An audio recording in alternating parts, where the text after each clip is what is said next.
Reel बनव मागे नगर वेतन किती घेत?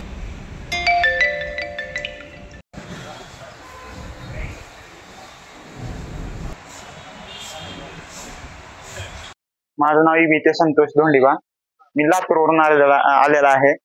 9 तारखेला आमचं ग्राउंड होतं इथं पोलीस भरतीचं, आणि 9 तारखेचा रद्द झाला पावसाबद्दल, आणि आम्हाला तारीख नवीन 2 ऑगस्ट देण्यात आली. 2 ऑगस्टला आम्हाला मेसेज वगैरे काय आला नव्हता, कारण आम्हाला 2 दिवस अगोदर निघावं लागेल. आमचं गाव लांब आहे, लातूर जिल्ह्यामध्ये निलंगा तालुका हे गाव आहे. आता माझ्या बरोबर बरेच विद्यार्थी पण आहेत तिथं, मित्र, त्यांनी वेगवेगळ्या जिल्ह्यातून आलेले आहेत. आम्हाला मेसेज वगैरे काय आला नव्हता. 2 तारखेचे डेट असल्याबद्दल आम्ही 1 तारखेला निघालो. 31 तारखेला काही जण आले. मग 2 तारखेला इथं आल्यानंतर आम्हाला समजलं 2 तारखेला पण होणार नाही ग्राउंड, आणि आम्हाला इथं कारण बी सांगणार कोण नाही. बाहेर सूचना वाचलो आम्ही, आणि इथं राहण्याची, शौचालयाची व्यवस्था नव्हती, पाण्याची वगैरे. इथंच आम्ही झोपलो असंच. आता 2 तारखेला न होण्यात 3 तारखेला होणार आहे भरती म्हणून तिथं बाहेर सूचना लावण्यात आलेली आहे. परंतु आता उद्या बी फिक्स होणार आहे का नाही ते कोण सांगणार पण नाही आम्हाला इथे, आणि कशाची सोय पण नाही. माझं नाव अभिषेक भाकरे. मी अकोल्यावरून आलेलो आहो. अकोल्यावरून खेडेगावावरून आलेलो आहे. हे माझी दुसरी चक्कर आहे तशी.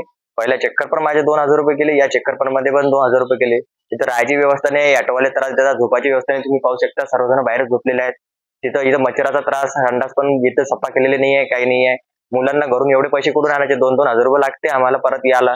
त्याच्यामध्ये माझे वडील शेतात काम करतात, आणि कुठून पैसे देणार आहे हमेशा? इथं जेवायला पण व्यवस्थित काही नाही आहे. बाहेर जेवायला गेलं ते पण 2 पोळ्या देतात आणि 80-80 रुपये घ्यायले. या ऑटोवाल्याचा भरपूर त्रास आहे. आणि इथं माझा मित्र रात्री बिमार पडला, त्याला ताप आली, इथं बाहेर झोपला तो पाण्यात. पाऊस सोडलं पाण्याच्या वसाड पण लागते इथं. रातभर बसून तर राहायचं काम पडलं इथं कोपरा धरून, कारण इथं बाहेर पाणी येते, आणि इथं पाणी प्यायला पण त्यांना हे केलेलं नाही आहे. बॉटला विकत घ्यावं लागते. इथं स्टॅफ पण व्यवस्थित हे करते, आणि कोणी अजून विचारलं पण नाही आहे इथं की तुम्हाला राहिले आहे काय आहे, काही विचारलं नाही आहे बाकीच्या शेतीसारखं. खूप अवघड हे सध्या हे चालू आहे इथं. पोलिसांची चर्चा केली का?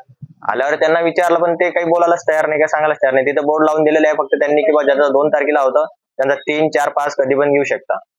आता एवढं लांब आल्यावर परत जावं कसं? परत जायला आम्हाला 8-8, 10-10 घंटे लागते. त्याच्यामुळे बस पण नाही आहे, ट्रेन पण हे पण नाही आहे, सर्व लेट चालते.